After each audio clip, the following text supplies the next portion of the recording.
Alrighty, welcome back everybody to the Tradewaiters podcast, the comic book club where we read a different trade paperback every single week.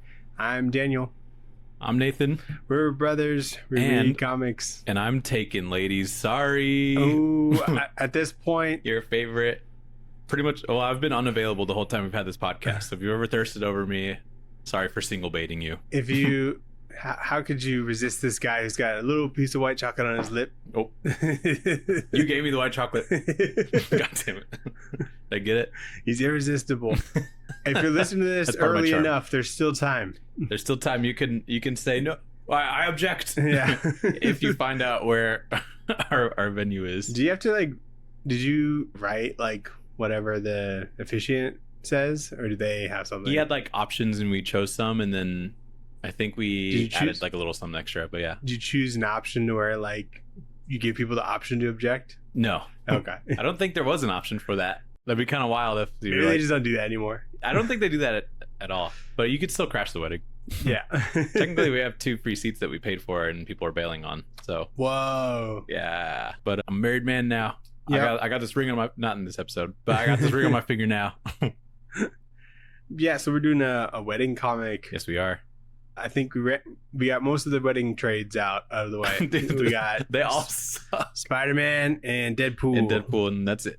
Yeah. Anyway, we got different time codes in our description. We got the book, which is Spider-Man, the Wedding Album. We got Back Matter Matters in the poll list, but we start with the news.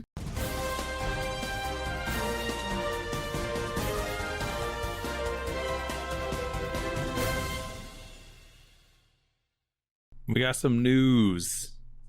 I really try to throw you for a loop with the whole name thing and the intro, but I'm ready. You were resilient. I'm on my toes. Yeah, he's ready.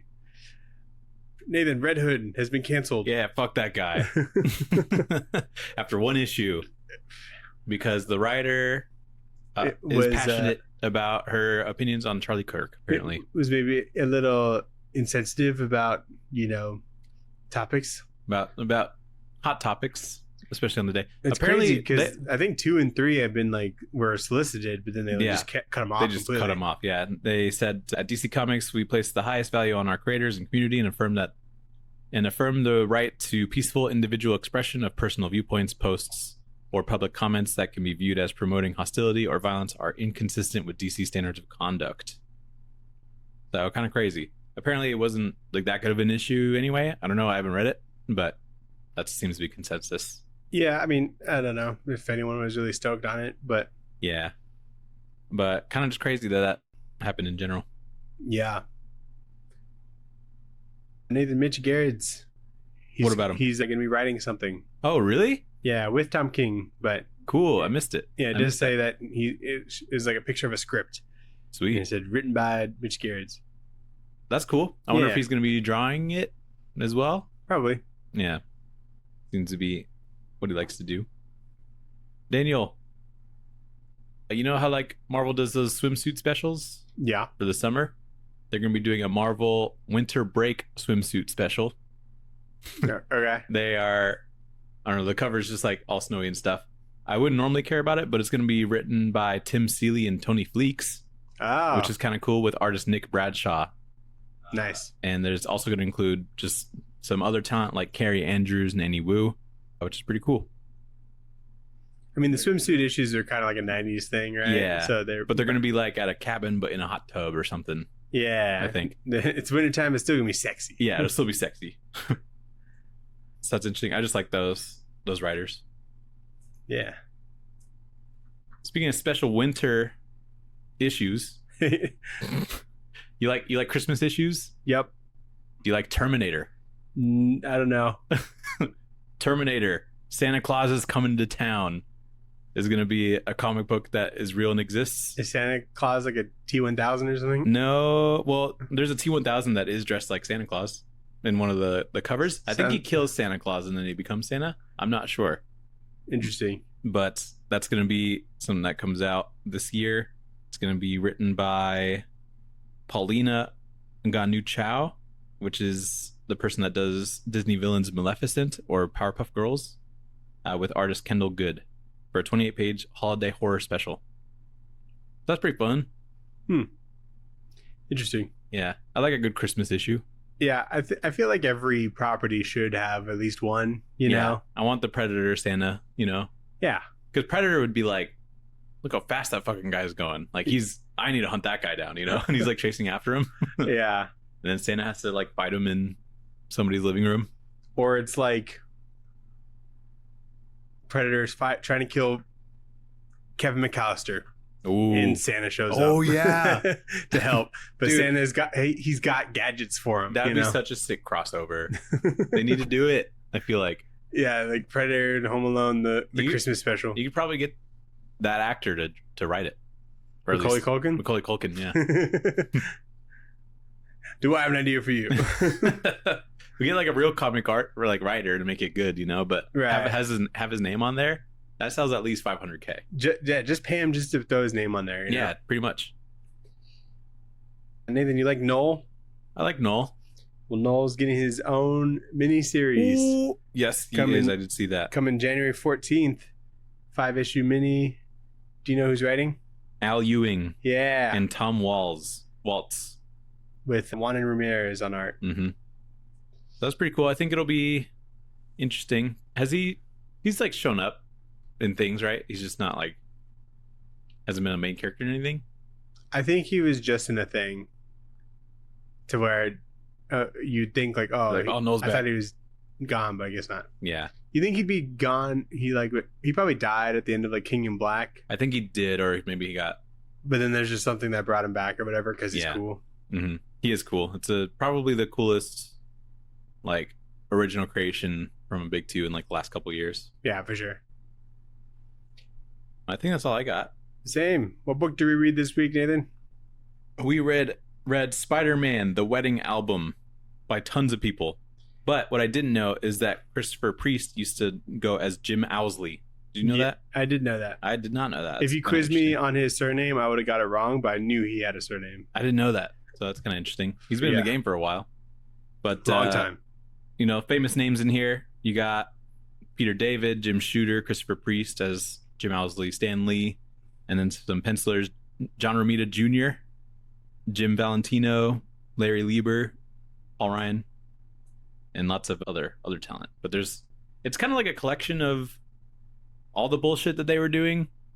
I don't know. Spider-Man used to be a fucking nightmare to read, I feel like. Because it would be like, oh, Amazing Spider-Man 290, and then you gotta go to Peter Parker Spectacular Spider-Man 100. Annual. And then you gotta go back to 292. So it's like, it's just kind of all over the place. But I think the idea was to just have a Spider-Man issue out every week that you just pick up. Yeah. And then have them technically be different titles. Because it'd be like Web of Spider-Man, yeah, AMS, and then Spectacular. Yeah. And then I think AMS is like double shipping or something. Right. But, I mean, it's not that bad. It's like 290, 291, 292.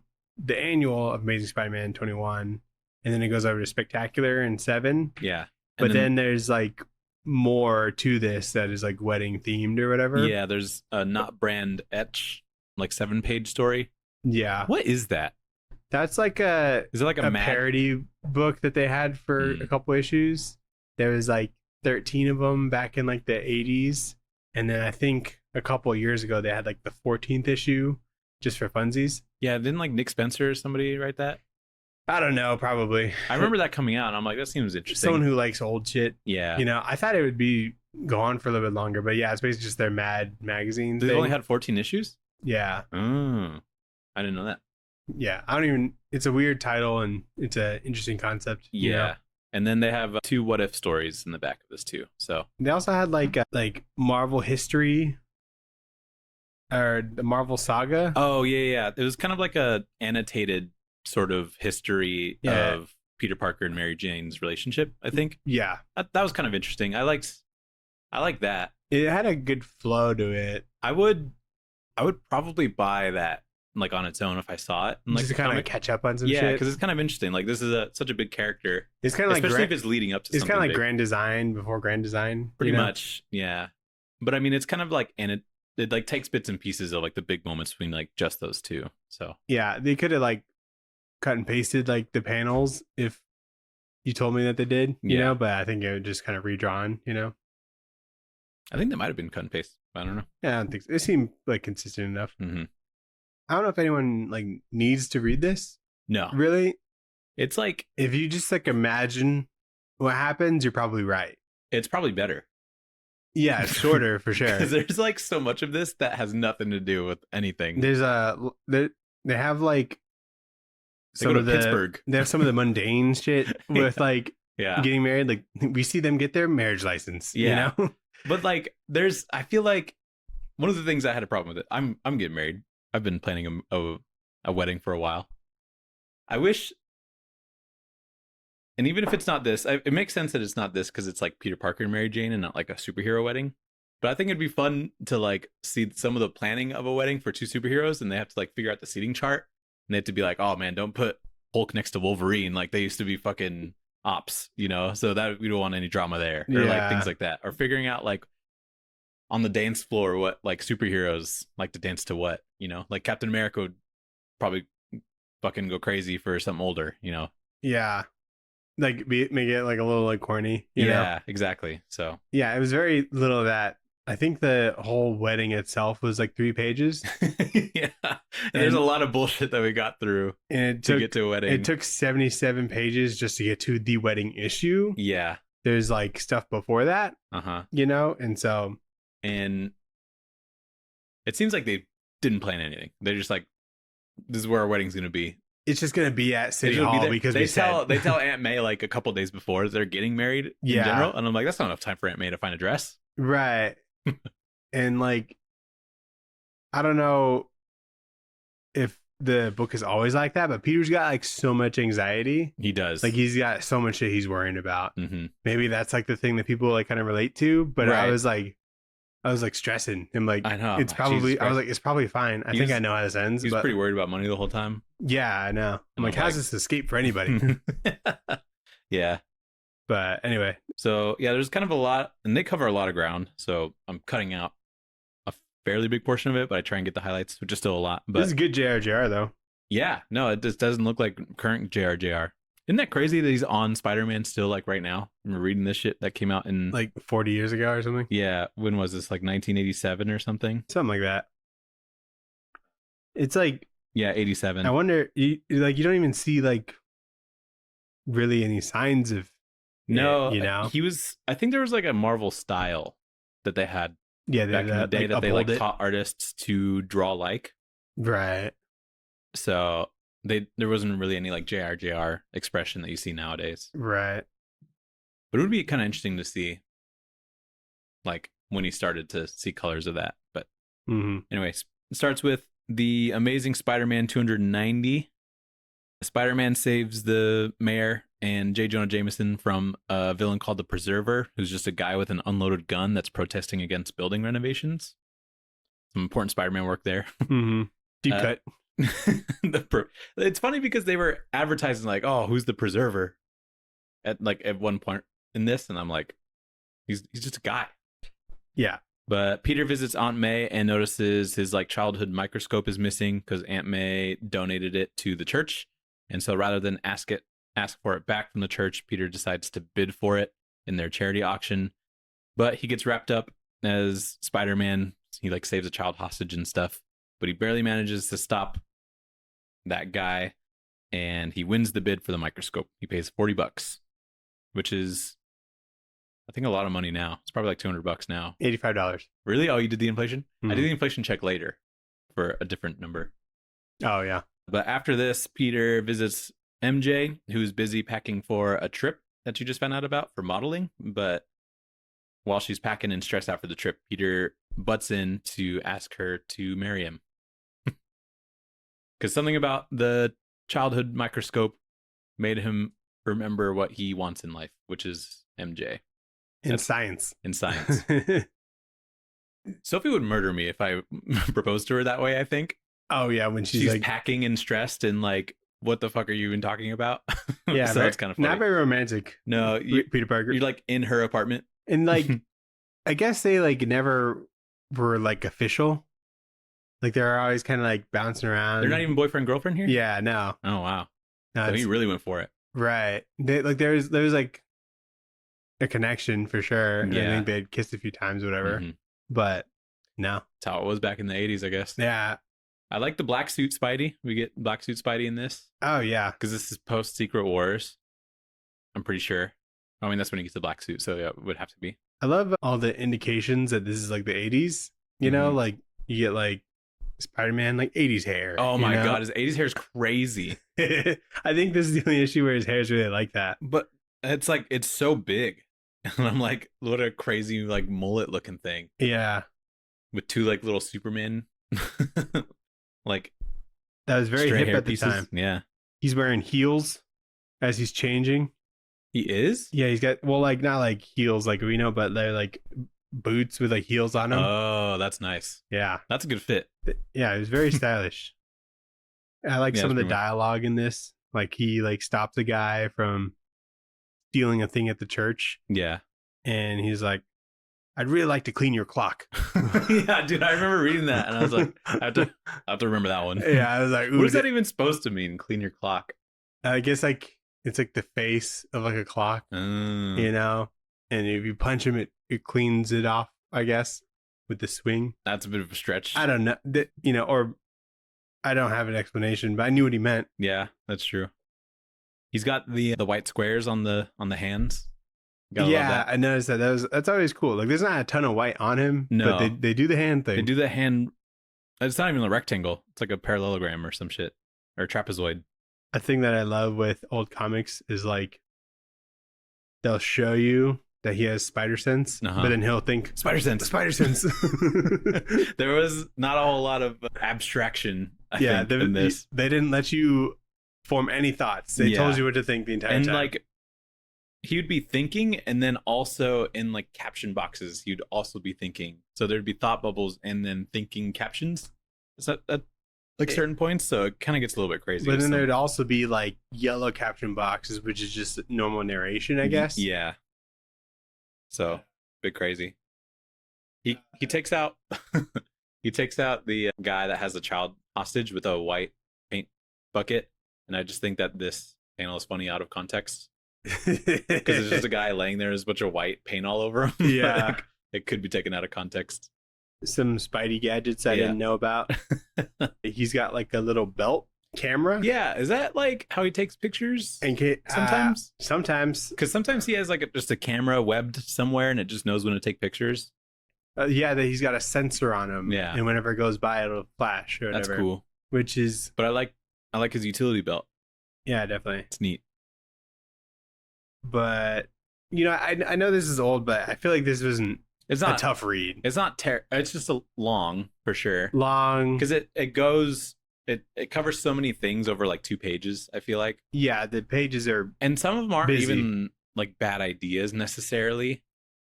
Or like they're not I'm saying like the ideas are really interesting sometimes with like the situation that he has to be in, but he just resolves it in like a page or two.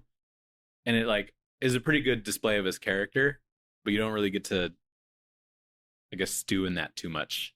You know, like why Peter Parker would make a certain decision to like buy back his microscope rather than, you know, ask it back it's from the church or something like that. very loose reasoning. Because he stops like this guy, and then he'll stop like the guy with the gun in the church, and then he stops the guy that has a child hostage, and then, you know, all these. If I were to make like a condensed version, I would just have the last 2 pages, Definitely. you know, and then like that's the bit of this issue that you need, you know. Yeah.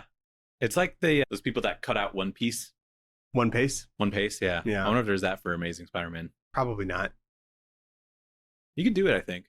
Like That would Fairly take so successful. much time. One Piece is like 1 billion episodes. 1,000 And episodes. that's video editing. Yeah. This is just like whiting out some fucking panels. You know what I mean? I've looked into that, and like the first like video file of like the first arc, it's like, you know, episode like 1 through 5 or whatever, but then I also have episode 39 and like 80 something, because I Yeah. guess that goes with that. So people were like, it's not just putting the close episodes together, like they're really rearranging the just pulling timeline? some shit. But Not that- rearranging the timeline, but I guess that maybe there's flashbacks in older episodes or Oh, something. I see.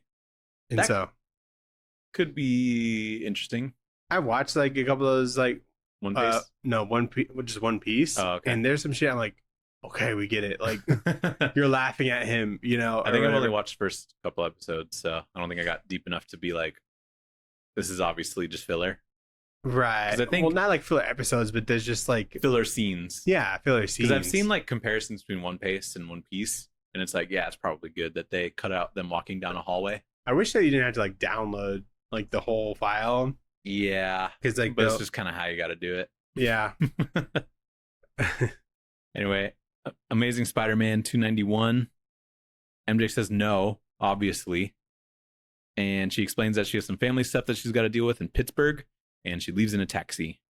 But then there's some evil scientist guy named Alistair Alfonso Smith, who uses his Spider Slayer robot to try to hunt down Spider-Man to avenge the death of his father, but he can't find Spider-Man. He's got these like chemicals on him, I guess, that can track on Spider-Man. But MJ in Pittsburgh visits her sister Gail, who's in jail, and they fight about MJ like abandoning her sister to go to New York or whatever.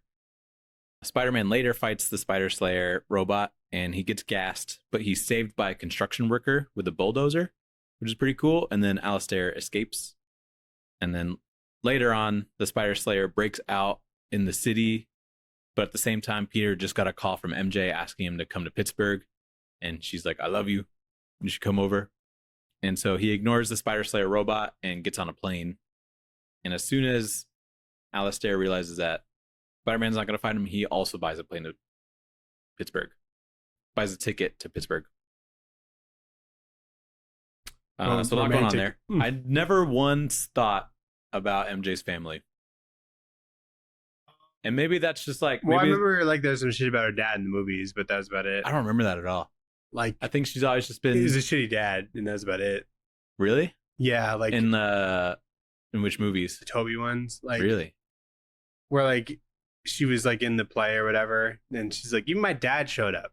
He came backstage to borrow cash, but he still like showed up, you know? Yeah, okay. So nice. I think about this Spider Slayer dude. Yeah. So Spider-Man like crippled this guy. Yeah. And so I understand his he's a little pissed. his frustration. His dad is dead. I don't know what the history there is. I guess he killed his dad. Wants to avenge his father. Yeah, I guess something happened to where it scrambled his nervous system, crippled him, and prevents him from digesting solid foods, making me the mere shell of a man I am today. So like he's got some heat. I'm like, sure. maybe Spidey deserves this. Yeah, is Spider-Man a bad guy? Yeah, I wonder what possibly could have happened to this guy's disabled to make it seem like Spider-Man is still the good guy in that situation. Yeah, I like this moment with the construction worker helping Spider-Man though. that was neat. Yeah, That's cool. I always like when civilians help out, like the heroes in their time of need. That's good. Do you agree with his decision to like leave New York right when there's a Spider Slayer thing to go to Pittsburgh? No, because I feel like he could wrap up the Spider Slayer thing in like buy a couple of minutes and then leave. That's what I was thinking. Because like surely it's not like the next fight is like happening in the next 30 minutes or whatever. Yeah, it's not like he bought the ticket already and he's like, oh, I don't have any money to like get a different plane ticket. You've like beaten this guy before and he's clearly after you, so if you're nowhere to be found, then he's just gonna go crazy. I guess it's not like he's gonna just rampage, which he does, I think, but he doesn't know that. Yeah. There's a couple pages where Peter's in like deep thought and he's walking around his apartment, but he's just kind of like walking on the walls. Oh yeah, that's fun. I think that's fun. Or he's like looking at a book on his shelf and he's standing on the ceiling. Yeah. I think it's a fun little visual thing. But yeah, MJ has a sister named Gail and she's in the Slammer. And I'm like, never even thought of her. She's got like two nephews, one sister. Parents are divorced. And I'm like, I never knew these things. But maybe I should use that as an opportunity for self-reflection.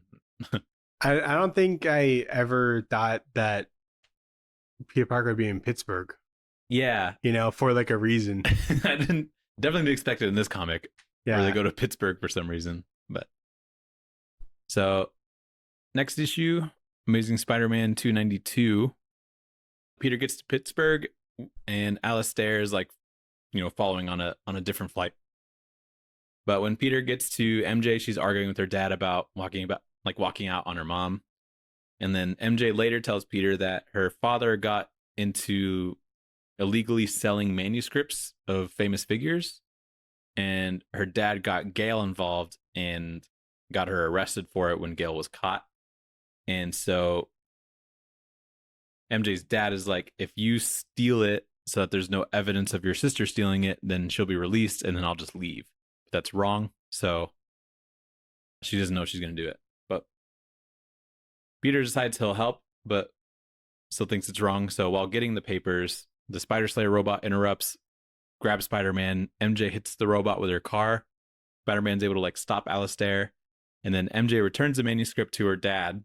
But it turns out it was a setup with the cops involved and stuff. And so the dad's arrested, Gale is released. And then later at the airport, MJ accepts the marriage proposal. And they're engaged now. Yay. So all of the wedding stuff is just kind of like the last couple pages of every issue, it feels like. Yeah. And the rest of it is just like this goofy ass robot, which does look ridiculous, by the way. It's like a Stiltman robot almost. Yeah. It looks like someone's like first attempt at designing a robot, I guess. Yeah, it does. At one point, MJ borrows a baseball bat from a kid to just like start hitting the Spider Slayer robot, which I think is kind of sick. Because she hits it with her car and then is like, you know what? I can still help. Oh, yeah. I'm like just putting herself in harm's way. Yeah, thank God that kid was there with a baseball bat. I don't think I really care about like the logistics of like getting to Pittsburgh. Yeah. You know, like they show a lot panels of the Spider Slayer dude having his parts of his robot in like a bunch of crates on this plane. Yeah, getting on. He's yelling at people, unloading it and shit. He gets into like some warehouse in Pittsburgh. Yeah. That he found pretty readily available, I guess. He's like, expensive to get this on such short notice. And I'm like, yeah, it would be, obviously, but you don't need to tell me that. Just say he's a supervillain. Like he built this robot. You say the robot fucking flies, you know? I don't think it's a far flight, you know? Yeah, like it could have flown there itself. I never really think about like how Spider-Man gets to places, you know, if it's not New York. Mm-hmm. He can't just like web sling to Pittsburgh, you know? Yeah, he took like a cab, or he tried swinging. And he's like, I don't know this place, so he took a cab to MJ, and that's like part of this issue. He couldn't just like Google Maps it, you know? Yeah, yeah, he couldn't. Or he got a phone book, and then it found Gale's name, and was like, okay, that's her address, which is kind of crazy. I mean, like call MJ. She knows you're coming. She can't expect you to just know like, where Gale is. With a phone. They have phones, don't they? But does he have her sister's phone number? You have to think about these things. I guess, yeah, she would have landlined to Peter's phone in his apartment. Why would her not boyfriend have her sister's phone number? Good point. So he has the phone book, but we see all of that. That's my point. Yeah. It could have been like, oh, they talked about where she fucking lives before he gets there. I guess sometimes I can appreciate like some of those details that maybe I would have complained about if they were left out, you know? To be like, how did he find their house? You know? How did he get their address? I just forget about the yellow pages. Yeah. But yeah, it is funny the level of logistics that are in these older comics. There's a scene where Peter gets to the house with MJ, and MJ is referring to, she's like, Peter, this is Philip. And he's like, Philip, why don't you call me what you called me when you were a little girl? And he's like, Dad, in parentheses. And I would have fucking died if it said Daddy for some reason. Yeah. That would have been like, he's your father. It's just like it would have aged poorly for sure. Why don't you call me? Because I'm like, oh man, she dates older dudes. It's crazy. You know? There's a outfit that Peter has in this that's like a turtleneck, but he's also wearing like a suit jacket. I think it goes pretty hard. Is that a suit jacket? Or I don't know, like a leather jacket or something. Yeah, like a leather jacket with a yellow turtleneck. And I'm like, that's tough. I like that. Yeah, bro's got layers. I love like when there's like the light on the black suit. It's just blue, you know? Yeah. It just looks really cool. It does. It does look very good. They were cooking when they did that. Yeah. Yeah. So now we have the wedding issue. The famous Spider-Man annual 21 giant size annual. This is a fun fact, but this is Marvel's first ever variant, apparently. Really? Yeah, that's crazy. It says on like the bottom of the second one, but it says Marvel's first ever variant was this issue. And one of them's like Peter Parker and MJ getting married. That's the main one. And then the variant is like Spider-Man and MJ getting married, and there's like heroes and villains in the back. Yeah. So it's kind of interesting. I didn't know that. They got the brown suit Wolverine. Yeah, that's nice. Nice. They do pick interesting heroes. I guess it's just maybe they're popular ones at the time. Yeah. Cap, Wolverine, Daredevil, and Human Torch. All right, so wedding issue. It's now days before the wedding. Spider-Man's extra busy, kind of going around the city, trying to like help because he doesn't want to think about it, I guess. And he's trying to like get stressed. Extra cash because he's doing extra. That too, but he's not getting paid for stopping Electro. He gets paid for the pictures.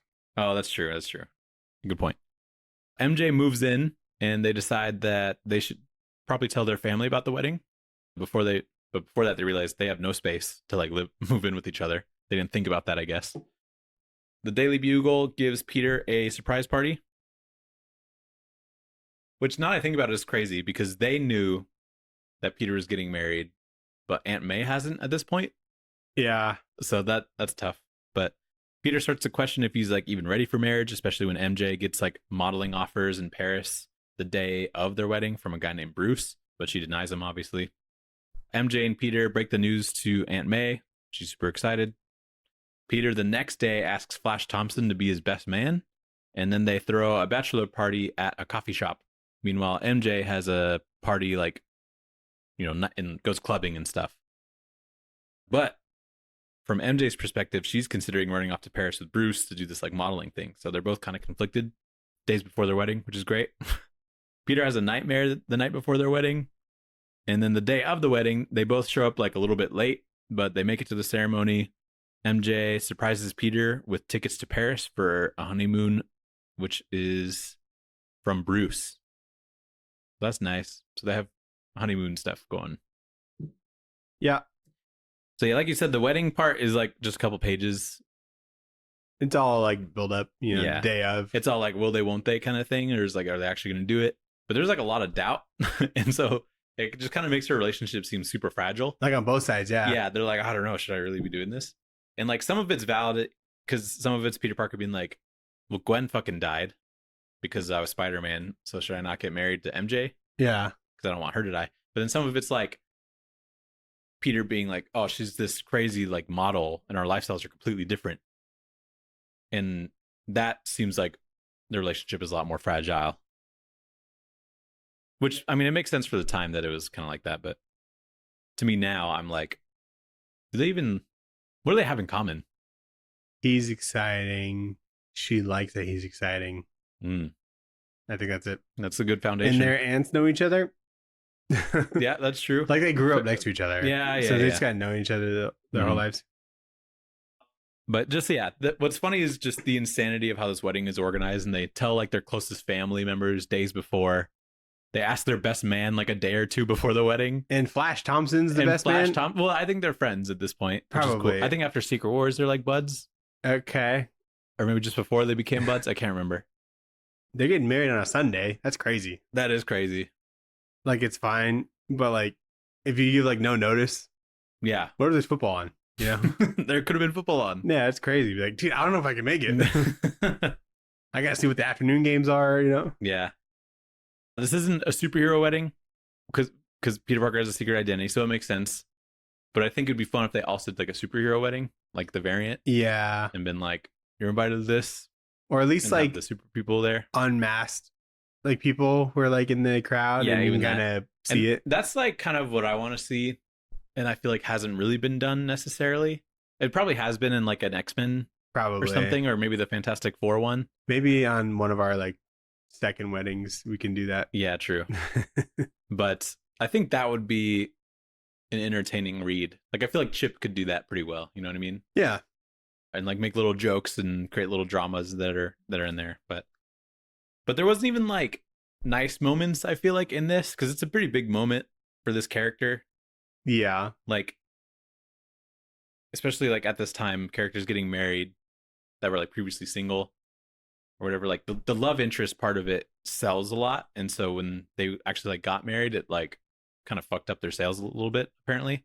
Oh, really? That's just what I remember hearing once. But even like in the wedding aspect of it, there wasn't any like Aunt May walking Peter down the aisle with her, or even if he was walking down by himself, like thinking or visualizing like maybe Uncle Ben somewhere would have been a nice emotional beat. But Yeah. it's just kind of like, all right, we're here. They like exchange some words and then they're married. So not even any dancing. Why is Electro so jacked? You see that? Oh shit. Yeah. He is. I was like, who's that? Is there a new Electro? Like, he does fucking, yeah. I think everyone was just jacked at this point. I think so. But it was just kind of surprising to see him with his shirt off. I'm like, oh, okay. Yeah, I didn't know he got it like that. They just kind of flew around. Yeah. There's I think this is the first time I've seen Electro dressed like that in a comic that I've read. Yeah. So that's fun. I thought the web looked a little weird in this panel. Like it's like gray. Yeah, I thought that was like I was like, the what's weapon that firing. gun? I'm like, what's that gun shooting? Yeah. But then you see like the whippish. Yeah. The whipsh. I don't think Yeah. they figured out the thwip yet. Yeah, not quite. I like this panel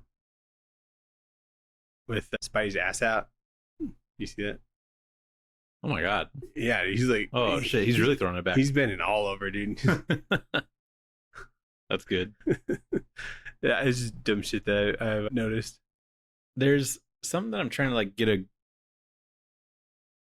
Oh, okay, never mind. I was looking at her dress, and sometimes they color it weird because she has like these like white sleeves on, but in some panels it looks like they just forgot about that when they were coloring it. Because like in this panel, it just looks like there's some white on her arms, but Maybe it's they like that mesh or something. no, because in like the actual big splash page, they're like pretty clearly sleeves or like not necessarily mesh. Yeah, I So guess it so. seems like they weren't very consistent on it, which is I mean, weird. these are normally like recolored, like in like their reprints or Yeah, that's whatever. true. So maybe it was just kind of like a They get- whoopsie. Yeah, they get digitally like touched up. But There's a line that I like where Peter is coming home. Mary Jane's like, "Did you bring the wine?" He's like, "No, but I brought the ice." And it's the fucking ring. that's a good line. Yeah, that holds up. It holds up. I'm like, I should have thought of that. Yeah, fuck. And there's even like a part where they're at like a diner, and he's like about to tell her that he's gonna call off the wedding. Oh and yeah. it's like that close. He's until he's like interrupted, you know? Yeah, MJ's like, let me show you my dress. He's Yeah. like, oh, okay, yeah. So he was like pretty close to calling it off. And the most unbelievable thing is that the wedding was sponsored by the Daily Bugle. Yeah. I was like, no fucking shot. What do you mean? That would've And been- you give him a bonus? You know? Yeah. Like JJJ barely wants to pay him for photos, but he'll sponsor a whole wedding, I guess. Yeah. That's nice of him, I suppose. But then it's just like a work wedding, and that sounds like a nightmare. Yeah, that's lame. So let's get into their honeymoon issue. Hold on, I got other things. Okay. What else you got? Okay, Oh, his hair is better. last thing. Yeah, it does improve. So they have tickets to go to Paris, Uh-huh. and they have the villa from an old flame of Mary Jane's. Yeah. And this dude Bruce had been like picking her up and like trying to get her to go to Paris and stuff like that. Yep. And so at the end, she's like giving it to Peter because oh, we have this honeymoon covered. Did she kill that guy? 'Cause, No, like- I think we see him later. I don't remember, but like when I saw that, I'm like, why would he have? Why would she have the tickets? That would be such a sick twist. Like he was. She drives up to the wedding in the car. Yeah. I don't know. Bruce is not there. I didn't see Bruce. Bruce isn't there. She has the tickets and has access to his villa that he owns.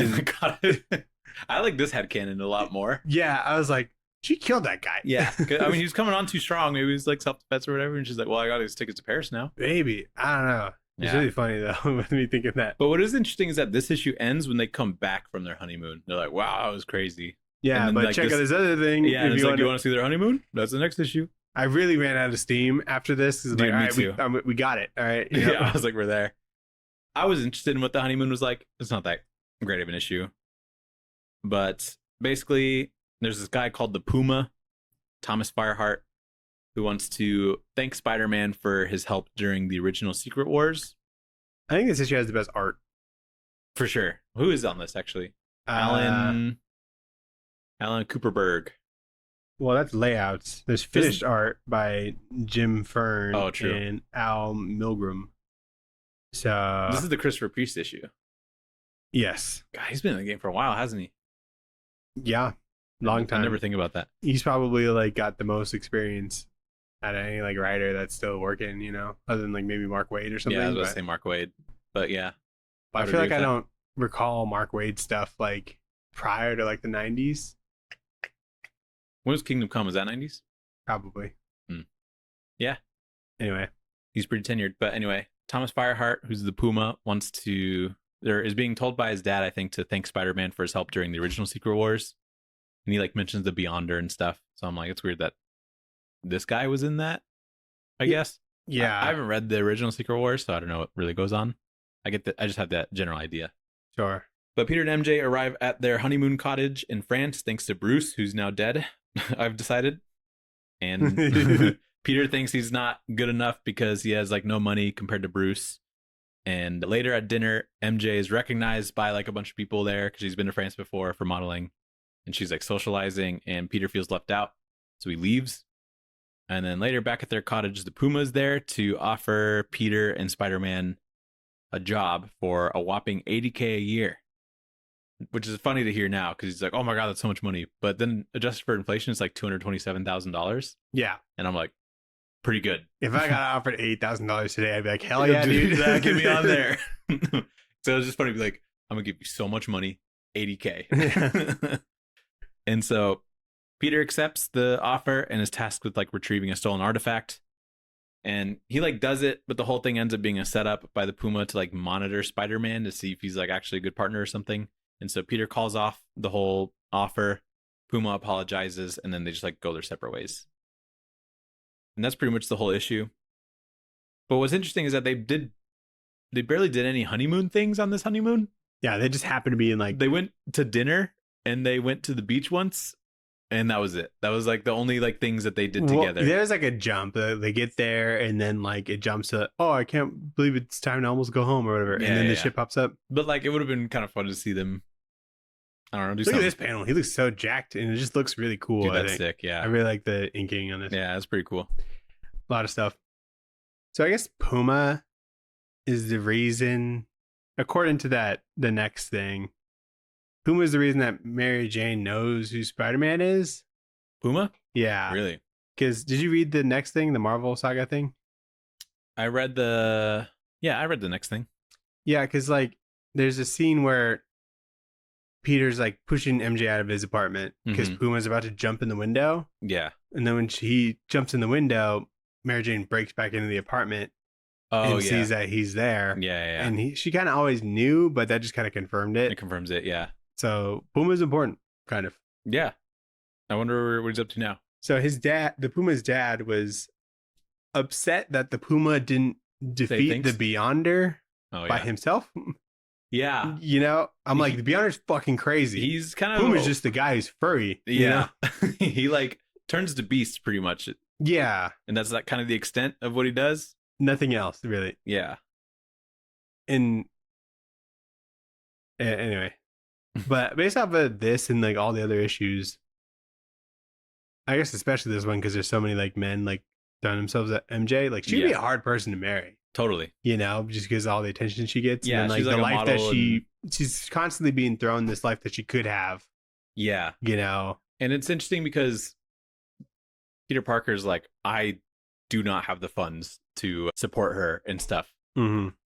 And I'm like, she's a model, dude. Like, if you love each other, it's fine. But at this time, it definitely would have been like the man is supposed to provide kind of deal. Right. And so Peter's like, man, I'm not good enough because I don't make good money. Right. But what's cool is that MJ's like, seems like the easiest person to date because whenever she like can sense that Peter's feeling down on himself, she's like, let's go skinny dipping kind of deal. Yeah. Or she gets naked. Or she gets naked, or she's like, fuck those guys kind of deal. Let's go off somewhere else. Yeah. So that is a good thing about MJ in this is that she's really understanding and has like never judged Peter at all. So that's pretty cool. I can't believe he's working on their honeymoon. Yeah, honestly, he accepted a job offer on their honeymoon. Yeah, I know. So he was trying to get this egg from this There's like church or whatever. Yeah, it's like an artifact thing. And there's like a priest there that didn't speak English. And he just like, I don't know, was following him, I guess. Yeah. But then the priest double crossed him. And he's like, I do speak English and now I have a gun. And he points it at I'm Spider-Man. gonna shoot you. I want that egg. It is ridiculous. It is so funny. It was like, well, I bet Christopher Priest thought that he was cooking. He's Yeah. like, what if he does speak English and he tries to shoot him? Yeah. It is a funny storyline. And then the last thing I have on this, I can't find it now, but you can kind of tell that it was like hand lettered, because there was like a panel, there was a bubble I saw where like It's kind of faded. someone had like squeezed the letters together to fit, really? and it was just kind of funny to see. Like you'd read it just fine, Yeah, but that's cool. Well, I think, were they all hand lettered back in the day? In I the assume 80s? so. Yeah, because Yeah. like it's not like they would type it up on Word or whatever. Yeah. But that would be really hard, I feel like. Yeah, I mean that was just like the Just- job. Yeah, it's an impressive job. Especially when when they're like yelling and there's different text fonts and stuff that they're using. Like that's all hand lettered. Yeah, like I think it's this one, whereas like this is like a real assignment was like really small, and Yeah. the font even got like smaller, Yeah. And I don't know, I just thought that was interesting Yeah. because you don't really, I don't know if everything's just typed out nowadays or whatever, but It definitely is, I feel like. Unless you're just a Stan Sakai. right, Something I'm just now noticing is that he went crazy with these sunsets. oh yeah, Look how beautiful that is. And like the way that the clouds are kind of morphed around the sun is crazy. and we're just reading the words, I was reading the words, trying to get through it. right, But anyway, that's pretty much what I would consider this trade. yeah, And then we'll kind of talk about the rest in Back Matter Matters. back matter matters. So they did the Marvel Saga, which is the 22. official history of the Marvel Universe. So I guess these are just kind of like recap issues. Yeah, And they just kind of go throughout the history. So since they were getting married, they were like, oh, let's go through this character's history with MJ. And so they kind of like annotated like their first interactions, some of the bigger things, and you see like older panels and stuff in there. some of the other ladies that Yeah, Peter would date. Peter's into. You see some Gwen Stacy stuff, and there's one other one I think too. But you see kind of like the original, like you hit the jackpot tiger thing. Look how cool this panel is colored though. Oh, that's great. Yeah, with like Mary Jane walking into the night or Yeah, whatever. that's cool. And it's like purple and blue. I always like seeing old Rhino. Oh yeah, it's Look the at best. that fucker. Hell yeah, He dude. looks like MODOK. Like what happened With there? his white ass face. Yeah. Yeah, and so I think this is kind of just interesting because I'm a nerd. I don't think anybody else would really care that I know, but About Rhino. no, just like history of like these two characters' interactions. Yeah, this would have been like kind of boring to like Just pick up regularly. go I through guess. all of it just to try to find out this stuff. Yeah, And so it is kind of cool. Like even if you don't really know the ins and outs of their relationship, like this kind of catches you up. yeah. You know? It was Black Cat. He was that was right. the other person you kind of got in relationships with, and so you see some of that history. Yeah. But yeah, it's pretty cool. I like that they did it this way. And then it shows the Puma They thing. probably cut a lot of this stuff, right? Because like the art changes like a lot. Yeah, no, it's history. It's like character spanning. So it's like from when he first meets MJ, pretty much all the way up to Secret Wars, and then up to the wedding. It's not saying there is new art by some people, but I think a lot of it is like cut. Yeah, I think so. There's like editors, graphic designers, and stuff like that. So So pretty cool. yeah, good stuff. And then the next one is Not Brand Etch, which is like there's like a 7-pager that's kind of like Mad Magazine-esque. So sort of satirical comic stuff, and it's about Peter like saying he's found somebody that he wants to get married to, and he's like kind of crazy about her, but we don't really know who this woman is. Like it's not confirmed if it's MJ or whatever. He's telling everybody that he's in love and he's gonna get married. Turns out it's like this hero called the Wisp, who's like this small, almost like wasp looking character mixed with like Betty Boop almost. And the joke is like right after he shows Aunt May, who he got married to, she like swats him or swats the wisp. Yeah, with And like she's like, oh, got her. with a fly swatter. Yeah. And then that was like the joke. Yeah, there's like a bunch of little like gags how like Yeah. Aunt May has like heart attacks like every day, you know? Yeah. Like that's very serious. And it's got like that kind of cartoony art style. Yeah. Like Green Goblin looks kind of silly. The lizard looks silly. Yeah, the lizard looks like a puppet. I think they call everybody slightly different things. Like he's Spidey Man, not Spider Man. His name is Peter Pooper. Peter Pooper. The lizard is the gizzard. So they just kind of make parodies of these characters. Yeah, it almost feels like it wouldn't be like officially by Marvel, you know? Yeah. And then the next 2 issues I didn't get to because I was like, all right, I'm done with this. But it's their what if issues. And the first one is The Amazing Spider-Man, or what if The Amazing Spider-Man had not married Mary Jane? And this one looks kind of fire. I'm not going to lie. But I wanted to read some comics for the week. So I skipped them. I read the first one. What's that one about?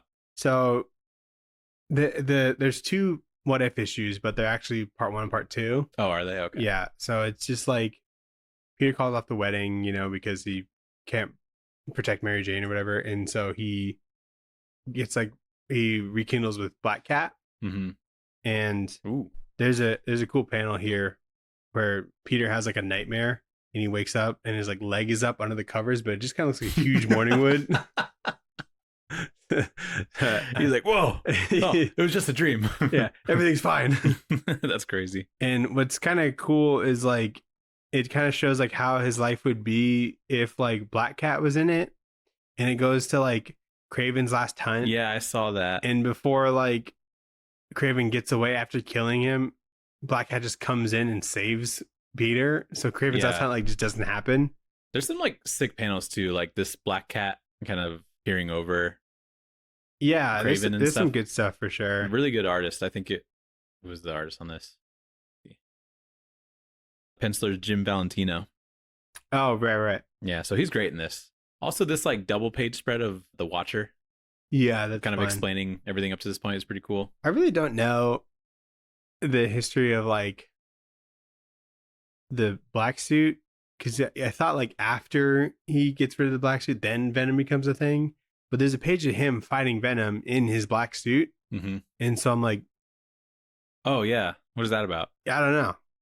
And maybe he just liked the vibes. Black Cat has like some sort of like sonar gun thing and was able to blast the symbiote off of Eddie Brock, but it doesn't seem to do anything for Peters. There's a Venom in this issue? Yeah. See? Oh yeah. I don't know either.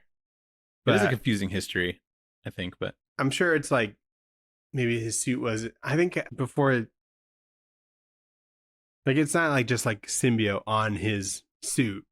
Like the suit was from space or whatever. Right. So it's like a little different. Oh, okay. You know? And I guess someone got a picture of Spider-Man and Black Cat together. So Mary Jane sees that and calls Peter, but Black Cat picks up the phone, but then Black Cat goes and like scares off Mary Jane. Ooh. But then a guy overheard that them fighting Mary Jane and Black Cat, and so he's like selling the information to some dude. And that's as far as I got. Nice. But some fun pages. But the part 2 is, I guess, a continuation of this. But it's, what if Spider-Man had married Black Cat instead? Yeah, they just like gave it the same thing, but it's like continuing like the first part. Yeah, pretty fun. You know, interesting ideas, I think, are in there. But yeah, that's pretty much it. So was there actual back matter? Oh, I didn't even look. Because yeah, the whole book's like 300 or something pages. So there's like there's like a couple pages of something. What is that? Is this like a little comic strip or something? There's like the dress design. Oh yeah, dress design. That's cool. Some scripts, some essays. Yeah, it looks like informational essays. I might have to take a look at that. It looks like some Spider-Man, like actual photos of the Spider-Man wedding. Or people dressing up as Spider-Man for their wedding. Yeah. That's fun.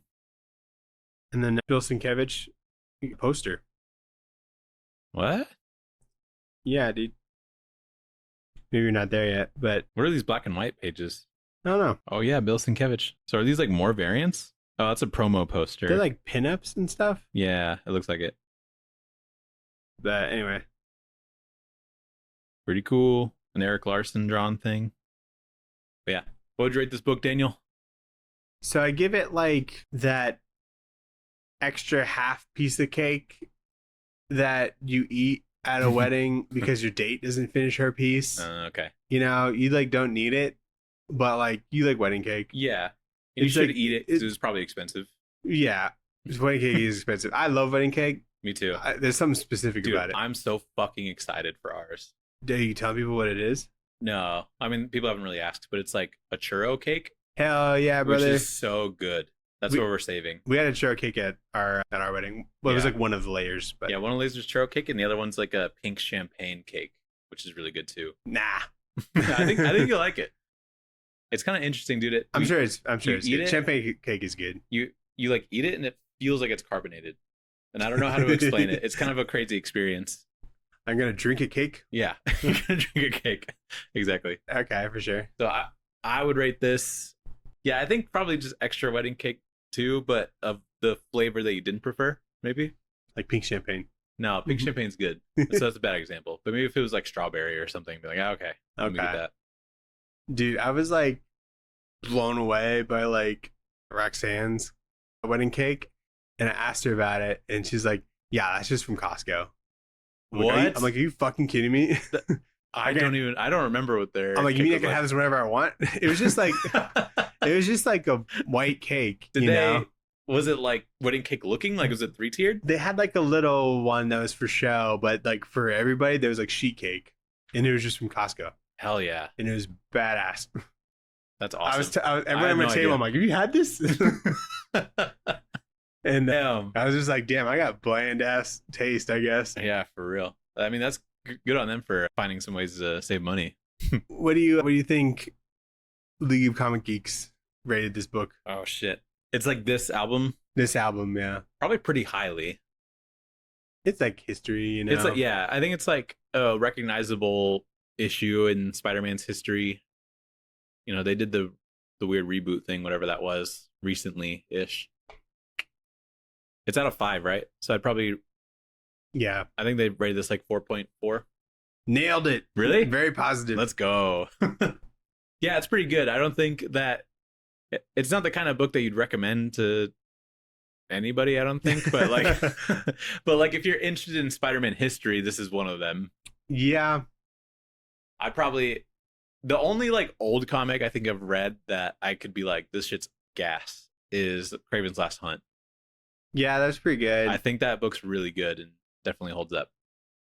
I like Swamp Thing a lot. I haven't read that. That's probably 1, 2. Yeah, so should we get in the pull list? Yep. Colin? Shove it in your box. The pull list, what did you shove in your box?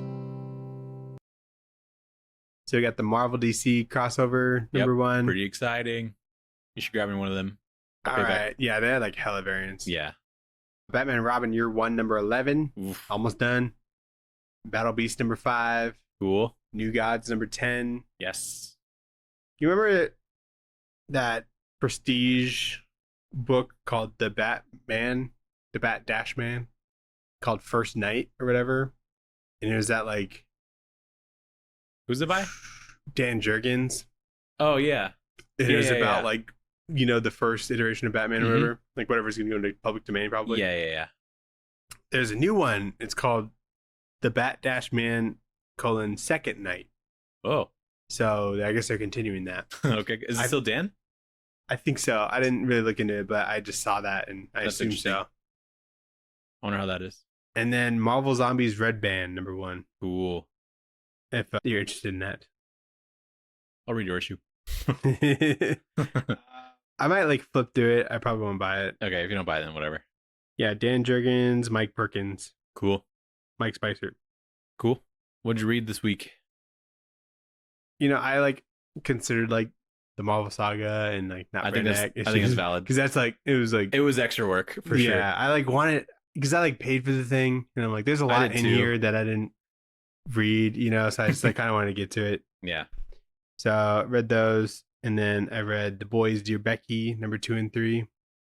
Nice. That's pretty fun because like there's like flashbacks to when to like the boys, like but before Huey getting there. Oh, okay, cool. Yeah, and that old dude is on the team, and they're just kind of navigating how they're gonna like kind of be the boys and stuff. The Boys Year One.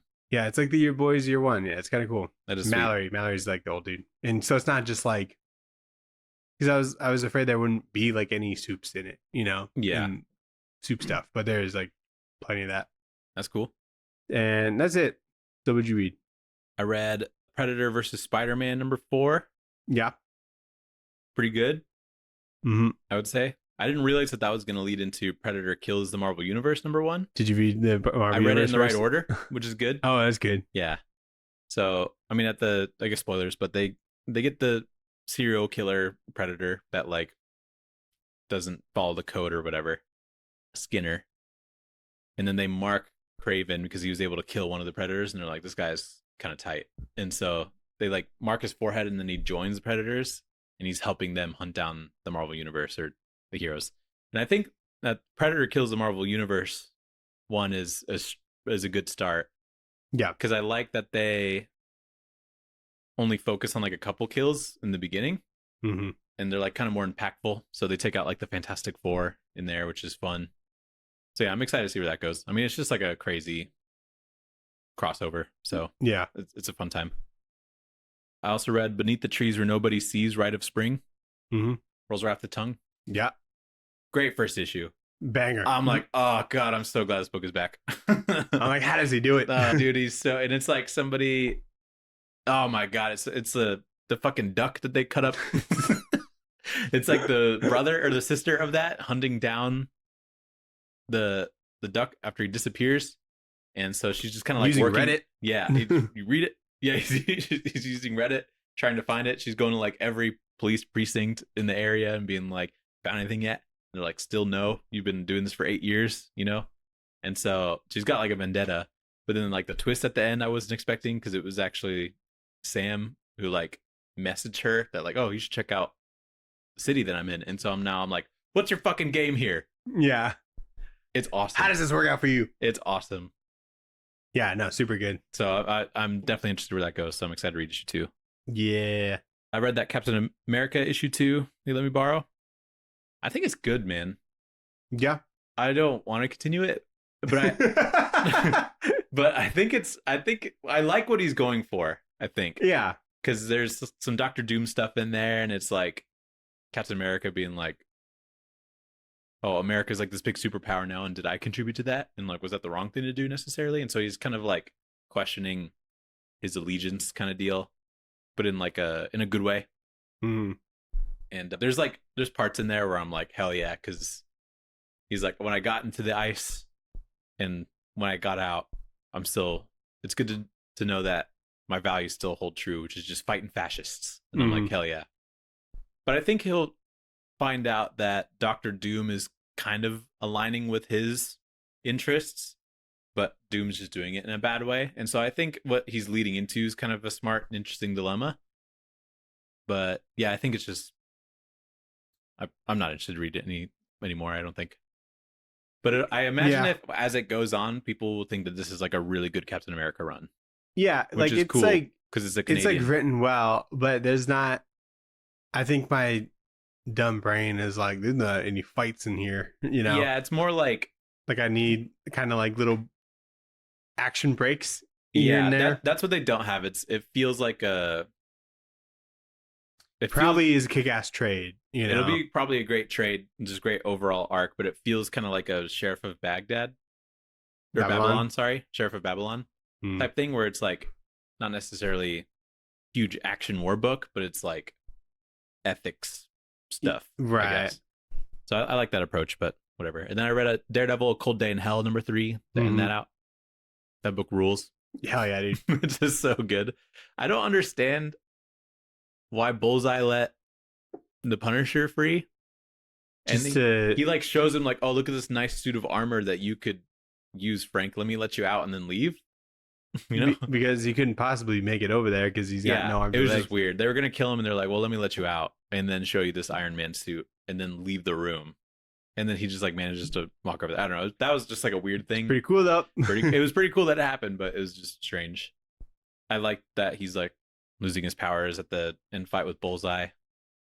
There's a part where Bullseye like has this detonator thing that he wants to activate, and he's just right after a fight with Daredevil, and so he uses his tooth to like bank it off of a couple like walls and stuff to hit the trigger of the detonation device, and I was like, that's cool. And then Absolute Wonder Woman 11, which is just great. That book's awesome. Nice. You're like all. I'm caught up on that. Yeah. Yeah, that's the most. So that's like part 4 of 5 of this trade. I don't really know where she's going with it because she's been in like this maze this whole time, and she like found another Amazonian for like the first time. And the Amazon is like, holy shit, you're the daughter of Hippolyta? I don't even know it was like a thing kind of deal. So some interesting lore, I guess. I think this arc is the weakest so far, but there's some cool development in there. I still like it a lot though. For sure. But that's everything I read. Nice. So kind of all over the place. And then Daniel, I played Skate. Yes, sir. There was a game Skate. It's out, but on early release, I don't really know what their plan is. It's not like I don't think there's gonna be like a full release necessarily. Yeah. It's just like this is what they got so far. Yeah. And then they're just gonna build on that. Yeah. So Skate 4, we were obviously big fans of Skate 1, 2, and 3, and then some of the Tony Hawk games before this. So this has been probably your most anticipated thing since one of the Star Wars games. Never thought I'd see the day. Yeah, because they announced it so long ago. Like October of like 23, I feel like was what it was. The trailer came out last October, and they said it was coming this summer, and I like shit a brick. Yeah. But yeah, it's here now. It's cool. I didn't get the chance to play it too much. It was kind of some bullshit because they like released it at like 1 p.m. like local time. Oh, really? And I was like, I almost took the day off. And I just had to wait until like after lunch, to start playing it. Yeah. Just to get kicked off the server like 20 times. Yeah. I think EA made like a statement, like no matter how many people are gone, there's not going to be server problems. That was like a thing that they tried to make clear, I think. But then there was just server problems because the game's free and it's a popular, I don't know, IP. So I don't know how they would have. It like asked me to log on, and then it was like, or like before it was logging on, it's like there's 12,000 people ahead of you. I'm like, what? Yeah, some people were in like the 900,000s I saw on Reddit. Oh shit! I didn't know if it was just me getting kicked off later in the day, but when I first logged on to it, I think it was during my lunch, but I took a late lunch, so it must have been like right when it was released. Yeah. So I was able to go through the tutorial and stuff just to make sure I remembered how to play the game. But it feels good, I think. Yeah. It definitely feels vibes-wise a little bit different from Skate 2 and 3, but it still feels fun. Because I think they're leaning into what became popular with Skate 3, which is just kind of like ridiculous glitches and stuff, where people would like gain a bunch of momentum and hit big air. I think they wanted to have that still be a part of the game, but just kind of built in. And so in that sense, it feels a bit more arcade-like. Sure. But you could still have the skate feel. Yeah, you could totally just do like... You could just do a kickflip onto a 50-50 like and fall off. Shit, yeah. And like, it could still feel like that realistic kind of clunkiness. But if you want to jump off a building and fly in the air and then do a roll or whatever. I do not know how people do that shit. I like tried like a few of it and literally just like if you like hit something too hard, you will bail, you know? And so it's like you have to be very precise about it. Yeah. And I do not care for that. There's kind of like out, I don't know, crazy mechanics, and then there's the regular mechanics. And what I like about it is that you can see what your stick is doing on like the trick thing. Yeah, that's neat. I was like, I never could really tell what it I didn't notice that until like today. Really, I was like, oh, I guess that is the thing. But I like the design of the map. I didn't get to play it like too much. I just got through the tutorial and then skated around for a little bit just because I was like, fuck yeah, this back. But I don't love that you have to like climb to get to certain areas. So I saw that there's a guy named Ollie. Okay. He's like a NPC, like companion dude, and you can tell him to go climb things for you. Oh. And then just go up there. So if you want to go to like the top of a building, because there are like weird Assassin's Creed mechanics where you like climb buildings and ledges and stuff. Yeah. Which if you like that, then cool. But I think there's a way that you can have your companion climb something, and you could just skate around while he does it for you. Okay, I'll need to look into that. Yeah, so there are like some like fast passes or whatever if you want to get to different parks and whatnot. Yeah, but nothing's really that far away. No, at this point, but I know it's fun. I really like the bearing collecting, like little. Oh yeah, challenges. None of the challenges are like very hard, but they show you the potential of kind of what's around you. Yeah. I never really like thought that the Skate 3 challenges are really hard until like the the last competition. Mm-hmm. But no, it's cool. I'm not sure how it's gonna like work because it's not like you could do like a local co-op thing where you like play skate against. Yeah, I wonder if that's coming later. Maybe. But you could still get into a party with people and kind of do it your own way. Yeah, it's basically just you set the marker and stuff. Yeah, you set the marker and you be like, I'm gonna do a kickflip onto this. Dude, I tried doing like the marker thing like from like muscle memory, and it's just a different. It's a different button now. Yeah, I didn't have any muscle memory whatsoever. I knew how to like do a kickflip and a laser flip. I was and still stuff. playing Skate 3 until this came out. Oh, really? So the gravity is definitely different. Oh yeah, and so you're like heavier in this one. It feels like. Oh really? With the flatland stuff, yeah. Or maybe it's just the angle that I need to change. Some people like adjust things to make it like more like the other game, but I kind of just leave it. Yeah, I think I changed the field of view a little bit so that I could see more of my character like outwards. Yeah, but yeah, it's funny that you can roll. Have you seen the rolling thing where you can get off your board and you just like somersault? I think you've always been able to do that, but they definitely have added more to the falling aspect of it. Yeah, and I like a lot of the cosmetic stuff that you can do. Yeah, that's been pretty sick. You can change your socks. You can get a lot of shit pretty quickly. It seems like you just do a couple challenges, then you get shit. Mm-hmm. And they have like cool like Grim Reaper outfits and stuff that you can pay for if you want, and I think that's a good approach. I hope.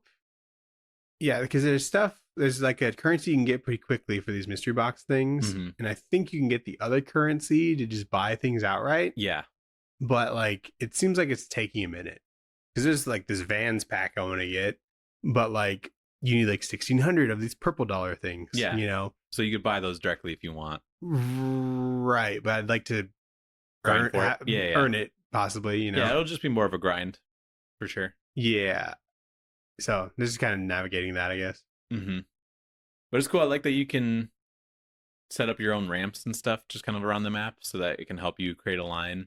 Yeah, which is cool. I never really did that before, but some of the areas are kind of like boring that you can use like some of this shit, you know? So we'll probably get more into that. Yeah, so hopefully they fix server stuff and I can mess around with it more. It wasn't a problem today. Like I first login, it got in. I think it was just first day one excitement kind of shit. Totally. And if you're a hater on that game, I see a lot of hate on it. It's not bad. It's very exciting. It's been 15 years. Yeah, I think people just expect Skate 4, but like just the same game as Skate 3, just more. I don't know what you'd expect necessarily. Yeah, but I think their approach is great. Like, there's no way they could have made a game that everyone would have loved. Totally. Yeah. Did you watch anything? No, but I played Borderlands 4. Oh, really? That was also released. That happened. Do you play those? Yeah, Borderlands is great, except for the third one. In the movie. Have you seen the movie? No, have you? I watched the first 20 minutes of it. Insufferable. I was even trying to watch it ironically, and I'm like, this is just whatever. Wow. Borderlands 4 is awesome. Borderlands 2 is like one of the best games ever made, I think. Wow. Just as far as like, cooperative story games, vibes. It looks kind of like ink tone, comic booky kind of deal. There's a lot of really good comedy, a lot of colorful characters and personalities. And so I really enjoy that game. I think it's great. And then Borderlands 3 came out and I played it, and it's pretty forgettable. I don't even remember who the main villain was. And then this game came out and it's been looking great. And so I'm like, I hope it's good. And I've played like the first maybe like 2 hours or so, and it is pretty fucking awesome. I almost accidentally bought it because like, damn, there was like a pop-up thing on my Xbox, and it's like, oh, it's out. Yeah, buy it now. Go get it. And then I was like, fucking no. And like it was like the whole screen. I had to like find the right button to get out of the ad or whatever. It's kind of annoying. Yeah, I think it feels, if you were, because I guess there's been some like spin-off games too. Like I never played Tiny Tina's Adventureland or whatever it was called, which is kind of a spin-off game. I heard it was good, but this one feels like Borderlands 2 to me, which is important. I like the skills that you can have for the different vault hunters and stuff, and the comedy I think is good, which is important because there's like a claptrap robot dude that runs around. He was Jack Black in the movie. Yeah, he was pretty funny in the second one, and I was like, some of the characters I think in the beginning of Borderlands 4 were like kind of Marvel coded, where it's like, oh, he's right behind me, isn't he, kind of thing. Are you the guy with the mask that's on the cover? No, those are the bad guys. Those are psychos. It's kind of like a post-apocalyptic feel, but you're on a different planet. What is the? I really don't know anything about the game. Do you get stuff, really or do you shoot stuff? Borderland, you get stuff, and you get bigger weapons or whatever. I'm not that keen on the story either. Like they give you a big intro cinematic that explains what's been going on. Yeah, but you're on a different planet. There's these things called vaults, and inside the vaults are like the most valuable thing ever, essentially. Like normal vaults. Yeah, pretty much. And these things called vaults. I don't know. There's aliens and like robots and stuff, and basically the concept of the game is that you have a story to follow, but you can have side missions and stuff. But you are on one planet. This one is Kairos, and you're a team of vault hunters that each have different abilities and perform specific duties. But any area that you go into is either held by like robots or aliens or psychos, who are the guys with the masks, and so you got to fight them. And it's basically a looter shooter, but I think the best way, it's the best version of that, where if you kill somebody, they'll drop a gun or something, and there's like millions of combinations of guns because they're like kind of randomly generated almost. And there's like a main villain in each one. There's a main villain essentially. Yeah, in Borderlands 2 is this guy named Handsome Jack. In this one, I forget his name because we haven't seen him that much. Okay, so we're just getting his little goons before we can get to top dog. You get his gooners. Getting his gooners. Mm-hmm. Yeah, but the weapons are good. It was a little bit janky because I was playing on the PC and my friends were playing on the Xbox. And my character would lock. So I would be shooting and then I couldn't control where he was looking at all. I could only like shoot and aim down sight, but I couldn't like move at all. And so I kept having to like fuck with that a little bit. So on launch is a little bit janky. But so when you do like the cross-platform stuff, does that normally like work pretty fine? Yeah, no. I would say so, because you're all connecting to a server anyway when you're playing online. It's just like having the compatibility, I guess, server that can take the communication from a PC and from a console. Like it's not a crazy idea necessarily. Yeah, because you're all connecting to a server anyway. So it just depends on how the game is built. Never really like done it, so I never knew. It seems like we like can do it on Skate because you're cross-platform anyway, because you're just kind of on open servers. Right. So, but yeah, I think Borderlands is super fun. So I'm happy with it. Which is good because it was like $70. So yeah. So you join like a party on a cross-platform, or you just do a Discord thing? A party. So you go into the same lobby. I think you can go into an Xbox chat on PC. So that's what I've been doing. Oh, okay. So they just start an Xbox chat normally, and they see that I'm online just on my PC. Yeah. And so that's how I communicate with them. I just join their Xbox party. Okay, yeah. I've seen you like on live, and I never really thought about it. Yeah. Most of the time I'm on PC because I don't have a new gen Xbox. Right. So cool. Yeah, pretty cool. I'm excited with it. Did you watch anything? No, just football and the Housewives of Salt Lake City, normal stuff. Nice. I don't think I've really watched anything either this week. Been busy. Yeah, I was bummed. I like tried to watch stuff because like Weapons is like available to rent now. Oh, it is? Yeah, for like $20 or whatever. I want to check that out. But I'm like, Sarah, you want to watch a scary movie? She's like, I want to watch Housewives. I'm like, why? Oh, great. Yeah, great idea. But anyway, what are going to read next week, Nathan? What are we going to read next week? I don't know. I'm a married man next week. Maybe I'll be different. Maybe I'll have different tastes. Well, you'll always have a taste for spooky season, Nathan. Oh, dude, it is spooky season. Yes, sir. Oh, shit. What do we start? So that's our horror month. We read 4 different scary comics. Horror comics. Yeah. Comics aren't really scary. I mean, we did like Kiss versus Zombies or whatever one year. That was terrifying. So horror themed books. Yeah. Because horror comics are awesome. What are we starting with next month? 30 Days of Night. That sounds cool. Alrighty. Sounds good. It's on Comixology. There's also a movie. I'd like you to I was watch about to that. say, is that shit a movie? Yeah, you should read it and then watch the movie. Okay. I think that would be good. It's a good movie. Cool. Yeah, never seen it. Yep. So thanks for listening. Thanks for watching, everybody. We got a link tree in the bio. You can like, comment, subscribe. Send us an email. Tell Nathan, congratulations on being hitched. Yep. At tradewaiterspod@gmail.com. I got the old ball and chain now. And goodbye. Bye.